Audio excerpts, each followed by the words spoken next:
চা খেতে কার না ভালো লাগে। সকালে ঘুম থেকে ওঠা হোক বা কাজের ফাঁকে চা না হলে ঠিক চলে না। দুধ চা হোক বা লাল চা সকলেই ভীষণ ভালোবাসে। চা খেলেই রোজকার ক্লান্তিভাগ যেমন দূর হয়ে যায়, মন মেজাজ দারুণ ভালো হয়ে যায়।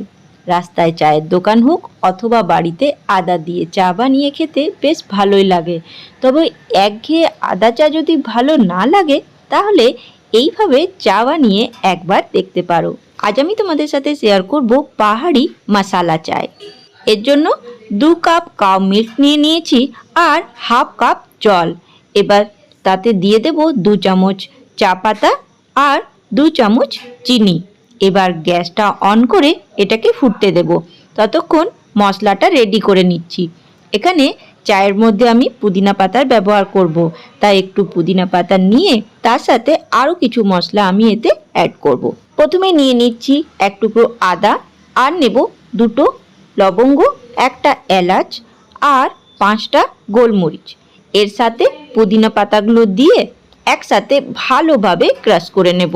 মশলাগুলো ভালোভাবে ক্রাশ হয়ে গেলে ফুটন্ত চায়ের মধ্যে এটা দিয়ে দেব। এখানে চাটা খুব সুন্দরভাবে ফুটতে শুরু হয়ে গেছে। এবার এই মশলাগুলো এতে দিয়ে ভালোভাবে চাটাকে ফুটিয়ে নেব। কখনো গ্যাসের ফ্লেমটা হাইতে রেখে কখনো লোতে রেখে চাটাকে খুব ভালোভাবে ফুটিয়ে নিতে হবে, যাতে করে এই সমস্ত মশলার ফ্লেভার চায়ের মধ্যে খুব ভালোভাবে মিক্স হয়ে যায়।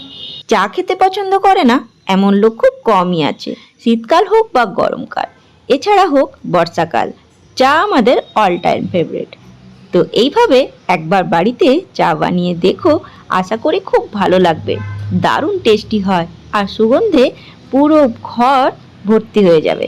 আমার তো পাহাড়ি মশালা চাই দারুণ লাগে। তোমাদের সাথেও রেসিপিটা শেয়ার করলাম, একবার বাড়িতে অবশ্যই বানিয়ে দেখো। আর ভিডিওটি ভালো লাগলে লাইক, শেয়ার এবং সাবস্ক্রাইব করে আমার পাশে থেকো।